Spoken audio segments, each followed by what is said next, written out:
Bonjour à tous et bienvenue dans cette nouvelle guidance pour la semaine du 25 au 31 décembre. Et pour la dernière guidance de 2017, on va utiliser l'oracle viking de Stacy Demarco. Cette semaine, on est un peu dans une atmosphère particulière avec les fêtes de fin d'année. Les énergies sont plutôt bonnes, on est à la fois dans l'euphorie des fêtes, mais aussi dans une période de transformation. Pour la première carte, nous avons Otila, qui est une rune, comme certains doivent déjà le savoir. C'est la rune des ancêtres et de la famille. On se demande bien ce qu'elle fait là en pleine période de Noël, dis donc. Elle concerne tout ce qui touche au relationnel, en nous donnant comme conseil d'entretenir d'excellentes relations avec son entourage, et en particulier sa famille. Cette rune nous dit également de s'accepter soi-même tel que nous sommes.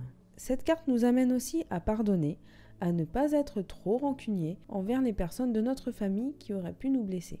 D'ailleurs, pour le côté un peu moins sympa, Otila peut aussi vouloir nous dire que nous sommes sujets à des problèmes de communication au sein de notre famille. Des conflits ou des jugements peuvent apparaître et cela peut être dû à des écarts de génération. Apprenez à prendre sur vous quand quelqu'un vous dit une chose déplaisante et à respecter les avis différents du vôtre. Cela peut éviter des tensions inutiles. La deuxième carte de ce tirage est les Halles. C'est une carte particulièrement intéressante à cette période parce qu'elle nous parle de partage et de communion. Les Halles nous disent que si nous pensons aux autres avant de penser à nous, nous serons récompensés de ces efforts. C'est le meilleur moment pour aider ceux qui sont dans le besoin et surtout de le faire sans attendre quoi que ce soit en retour. Cette carte nous pousse aussi à nous surpasser, notamment dans les choses qui nous font peur. Essayez par exemple de vaincre une phobie ou de faire quelque chose qui vous trotte dans la tête depuis longtemps mais que vous n'osez pas faire. Faites abstraction de tout ce qui est susceptible de vous déplaire ou de vous agacer. Et pour finir, la carte Sol qui vient conclure ce tirage. Sol est la déesse du soleil. Elle apporte donc de la lumière là où il y a l'obscurité. On peut dire que cette carte rend positif tout ce qui était négatif auparavant. Elle nous donne comme conseil de se préoccuper principalement des personnes qui nous veulent du bien et de laisser de côté les moqueries et les commérages, car ce sont des formes de communication inférieures. Il est préférable de favoriser les bonnes intentions plutôt que la haine pour vous sentir mieux dans votre esprit, mais aussi d'éviter de procrastiner ou de remettre les choses au lendemain.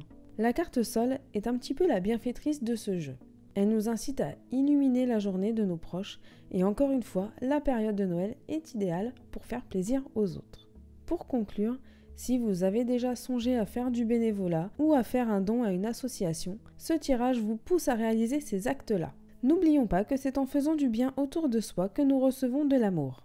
On dit souvent que l'on récolte ce que l'on sème, faisons en sorte que ce ne soit que des bonnes choses. La guidance de la semaine est finie. En complément de cette vidéo, vous pouvez aussi aller voir le taroscope de la semaine que j'ai réalisé. Peut-être que cela vous parlera encore plus puisqu'il est différent en fonction des signes du zodiaque. Si cette vidéo vous a plu, n'hésitez pas à la partager et à vous abonner à la chaîne. Et moi je vous souhaite de très bonnes fêtes de fin d'année et je vous dis à bientôt.